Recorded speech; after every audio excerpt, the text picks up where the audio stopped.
It is a rare and lucky physician who can predict accurately at birth whether a child is to become a dwarf, or a giant, or an ordinary adult, since most babies look alike, and the curious arrangement of chromosomes which govern stature are inscrutable, and do not yield their secret order even to the shrewdest eye.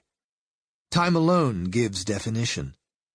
Nevertheless, interested readers and writers, like anxious parents and midwives, forever speculate upon the direction and meaning of current literary trends, and professional commentators with grave authority make analyses which the briefest interval often declares invalid.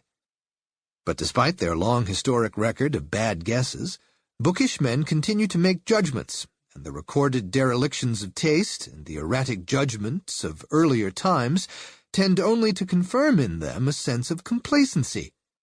They are not we, and did not know. We know.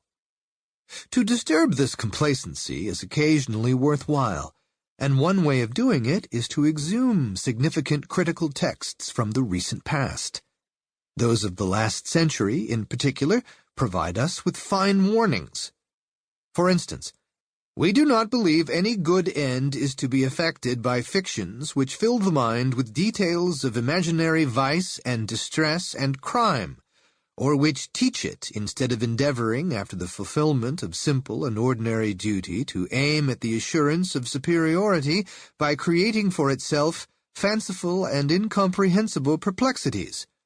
Rather, we believe that the effect of such fictions tends to render those who fall under their influence unfit for practical exertion by intruding on minds which ought to be guarded from impurity, the unnecessary knowledge of evil. This was the Quarterly Review on George Eliot's The Mill on the Floss, and it is really quite well said. The perennial complaint of the professional reviewers and the governors of lending libraries: enough unpleasant things in the world without reading about them in books.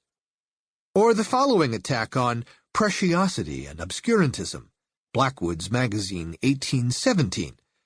Mr. Coleridge conceives himself to be a far greater man than the public is likely to admit, and we wish to waken him from what seems to us a most ludicrous delusion.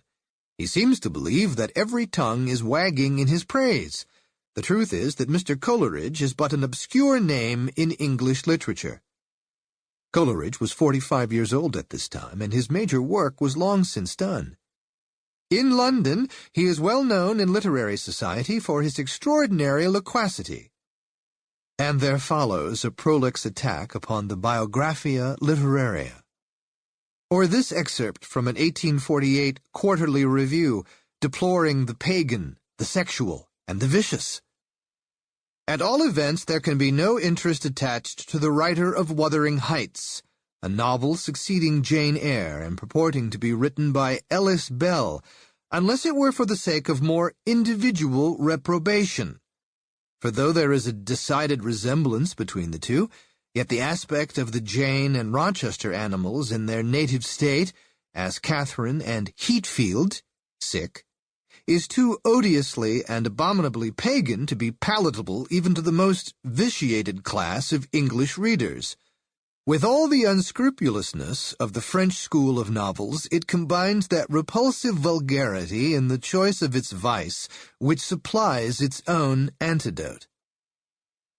Differently worded, these complaints still sound in our press. The loose editors who cry for an affirmative literature echo voices once raised against George Eliot. When middlebrow reviewers deplore morbidity in our best writers, they only paraphrase the outrage of those who found the Brontes repellent. And the twitterings of an Orville Prescott, when he has discovered a nice and busy book, echo the same homely song of those long-dead reviewers who found in the 3-volume novels of forgotten lady writers so much warm comfort. As the essential problems of life remain the same from generation to generation, despite altered conditions, so the problems of literary recognition remain, for contemporaries, peculiarly difficult. Despite the warnings of other times, The impetuous and the confident continue their indiscriminate cultivation of weeds at the expense of occasional flowers.